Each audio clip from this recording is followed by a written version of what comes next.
నమస్తే, తెలుగు రాజ్యంకి స్వాగతం. నేను మీ సంధ్య. మెగాస్టార్ చిరంజీవి గారు ఈ సంక్రాంతి పండగకి ఫ్యాన్స్ కి మరో పండుగ వరశంకర్ ప్రసాద్ రూపంలో ఇచ్చిన విషయం మనకు తెలిసిందే. అది ఎంత పెద్ద సౌండ్ చేసిందో కూడా మనందరం విన్నాం, చూసాం.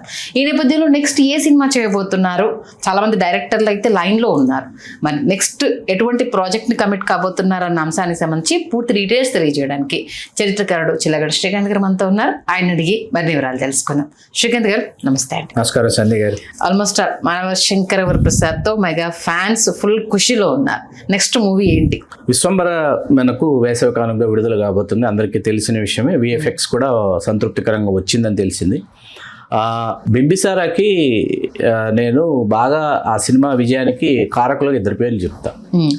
ఒకరు చోటా కే నాయుడు గారు, ఇంకోరు ఎంఎం కీరవాణి గారు. ఓకే, రెండు కళ్ళు ఆ సినిమాకి. అంటే వశిష్ఠ మల్లిడి ఏ కళ కన్నా కూడా ఆ కళకి చోటా కే నాయుడు గారు ఇచ్చిన తెర రూపం కావచ్చు, ఆ తెర రూపానికి మ్యూజిక్ కీరవాణి గారు ఇచ్చిన నేపథ్య సంగీతం కావచ్చు, ఇవి ఆ సినిమాని అసలు ఆ సినిమాకి ప్రాణప్రతిష్ఠ చేసేసారు. అట్లా ఈ సినిమాకి విశ్వంబరకు కూడా నేను సాంకేతికంగా మల్లిడి వశిష్ఠ ఏ కళ కన్నా దానికి చోటా కే నాయుడు గారు, ఎంఎం కీరవాణి గారు దాని ప్రాణప్రతిష్ఠ చేసి ఉంటారని మనస్ఫూర్తిగా నమ్ముతున్నాను. ఆ విధంగా వేసవిలో ఖచ్చితంగా చాలా కాలం తర్వాత సోషియో ఫ్యాంటసీ సినిమాల్లో జగదేక వీరుడతలోకి వస్తున్న తర్వాత మళ్ళీ వేసవి కానుకగా విడుదలవుతున్న విశ్వంబర్ ఖచ్చితంగా ఘన విజయం సాధిస్తుంది, అందులో సందేహం లేదు.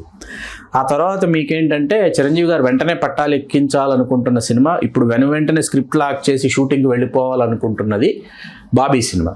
వాల్తేరు వీరయ్య ఏ బాబీ అయితే డైరెక్ట్ చేశాడో ఆ బాబీతో చిరంజీవి గారు కలిసి ప్రయాణం చేయబోతున్నారు. అది అసలు విజయదశమి విడుదల చేసేయాలన్నంత వేగంగా దాన్ని తెరకెక్కించే పనిలో ఉన్నారు. దానికి సంబంధించి చాలా స్పష్టమైనటువంటి అప్డేట్లు వస్తున్నాయి. అవన్నీ కూడా చాలా ఎగ్జైటింగ్గా ఉన్నాయి అప్డేట్స్. ఎందుకంటే శ్రీకాంత్ వదల దర్శకత్వంలో నాని ఒక నిర్మాతగా, సుధాకర్ చెరుకూరు గారు మరొక నిర్మాతగా చేయాల్సిన సినిమాను కూడా కొంచెం పక్కకి నెట్టి బాబీ సినిమా అంటే బాబీ అంత ఎగ్జైటెడ్ లైన్ చెప్పాడు. దాన్ని దుబాయ్లో వారం రోజులుగా చిరంజీవి గారు అక్కడే ఉన్నారు. అక్కడే స్క్రిప్ట్ దురూపాన్ని సంతరించుకుంటుంది. చాలా ఆసక్తికరమైన ఒక టైటిల్ అనుకున్నారు. ఆ టైటిల్ ఏంటంటే తెలంగాణకి వెంటనే కనెక్ట్ అవుతుంది, పాన్ ఇండియాలో కూడా వెంటనే కనెక్ట్ అవుతుంది. ఆంధ్రాకి వచ్చేటప్పటికి ఆ టైటిల్ కనెక్ట్ అవుతుందా కాదా అని ఒక ఆలోచన దగ్గర ఆగిపోయారు. ఆ టైటిల్ కాకా నెక్స్ట్ విశ్వంబర తర్వాత నెక్స్ట్ రాబోయేది కెఎస్ రవీంద్ర అలియాస్ బాబీ దర్శకత్వంలో ఆ టైటిల్ కాకా. ఇక్కడ చాలా నా మటుకు నాకు చాలా నేను ఉద్వేగానికి లోనైంది ఏంటంటే మోహన్ లాల్ గారితో చిరంజీవి గారు స్క్రీన్ షేర్ చేసుకోబోతున్నారు అన్నది నాకు చాలా నేను ఉద్వేగానికి లోనయ్యాను. ఓకే, ఎందుకంటే వాళ్ళు తలపడాలి. ఎందుకంటే సంధ్య గారు ఇక్కడ చిరంజీవి గారితో అంటే this is not a complaint. Chiranjeevi గారిని అభిమానించేటటువంటి ఒక అభిమానిగా అభిమానిస్తూనే చిరంజీవి గారిని ఒకంత నేను హెచ్చరించాలనుకునేటటువంటి ఒక సినిమా విశ్లేషకుడిగా, ఎందుకంటే చాలామంది ఆయనని అభిమానించే సినిమా విశ్లేషకులందరూ కూడా ఆయనను హెచ్చరించేటటువంటి పని పెట్టుకోవాలి. వాళ్ళు ఏంటంటే ఆయన కీర్తించే పనే పెట్టుకున్నారు. ఆయన ఏం చేసినా కీర్తించే పనే పెట్టుకున్నారు. కాకపోతే నేను ఆ పని చేయడం లేదు, చెయ్యను కూడా. నేను అప్పుడు చేయలే, ఇప్పుడు చేయలే, ఎప్పుడూ చేయను. అట్లాగేంటంటే ఇప్పుడు ఇక్కడ మోహన్ లాల్ గారు చిరంజీవి గారు తలపడతారనేటప్పటికంటే ఏ విధంగా తలపడతారన్నది ఒకటి చూడాలి. ఇప్పుడు ఇక్కడ మోహన్ లాల్ గారు ఏమైనా విలన్ పాత్రలో మనకి కనువిందు చేయబోతున్నారు, లేకపోతే సమఉద్యోగ పాత్ర పోషించబోతున్నారా ఏంటన్నది. అలాగే ప్రియమణి గారిని ఒక కథానాయికగా చిరంజీవి గారి సరసన అనుకుంటున్నారని తెలిసింది. కానీ నయనతార తమన్నా కూడా ఇందులో భాగస్వాములు అవ్వచ్చు అనుకుని ఒకటి విన్నాం. అంటే విశ్వంబర తర్వాత సినిమా కాబట్టి అఫ్కోర్స్ నయనతారని మళ్ళీ రిపీట్ చేయించినది ఒకటి డిస్కషన్లో నలిగిందని మనకు తెలిసింది. తమన్నా కూడా ఉండొచ్చు ఒక పాత్ర అని అనుకున్నారు. ముఖ్యంగా ఏంటంటే కృతి శెట్టి కూతురుగా యాక్ట్ చేస్తుంది చిరంజీవి గారికి. ఇందులో కృతి శెట్టి చాలా గ్యాప్ తర్వాత అమ్మాయి తెలుగులో చేయలేదు. చాలా గ్యాప్ తర్వాత అమ్మాయి ఈ సినిమా ఒప్పుకుంది. చిరంజీవి గారి కూతురుగా అమ్మాయి నటించబోతుందని తెలిసింది.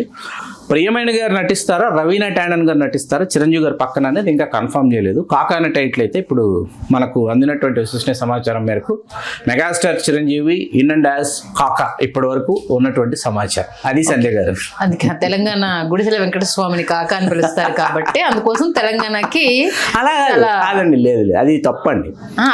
వెంకటస్వామి గారిని పిలుస్తారు కానీ కాకా అనేది కాంగ్రెస్ సంస్కృతిలో వాళ్ళు ఆయన పిలుచుకునేవాళ్ళు. కాకా అనేది వెరీ కామన్ పిలుపు అనమాట. తెలంగాణకు వచ్చేటప్పుడు అంకుల్ అనే అర్థంలో పిలుస్తారు. అదే అంకుల్, బాబాయ్ ఆర్ మామయ్య ఏదైనా కావచ్చు.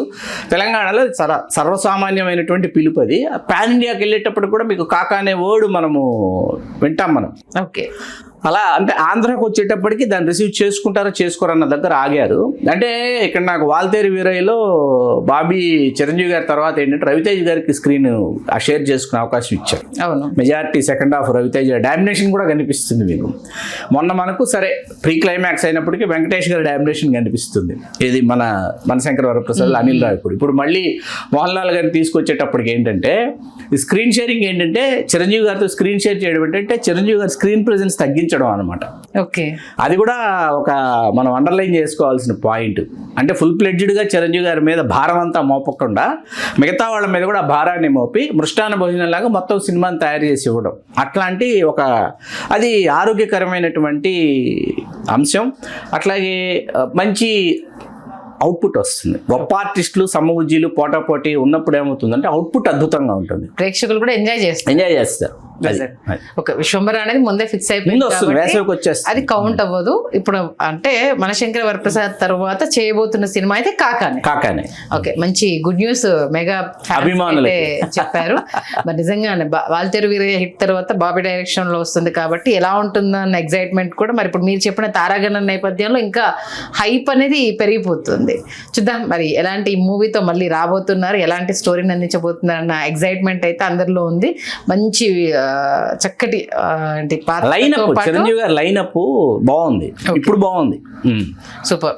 మీరు అనుకున్నట్టుగా అంటే ఆయనలో ఉన్న నటుడిని ఈసారి బాబీ ఎలా ఉపయోగించుకుంటాడనేది మళ్ళీ ఒకసారి ఉపయోగించుకోకపోయినా కూడా మళ్ళీ మనమే మాట్లాడతాం, అంతేనా? థ్యాంక్ యూ శ్రీకాంత్ గారు. థ్యాంక్ యూ సంధ్య గారు.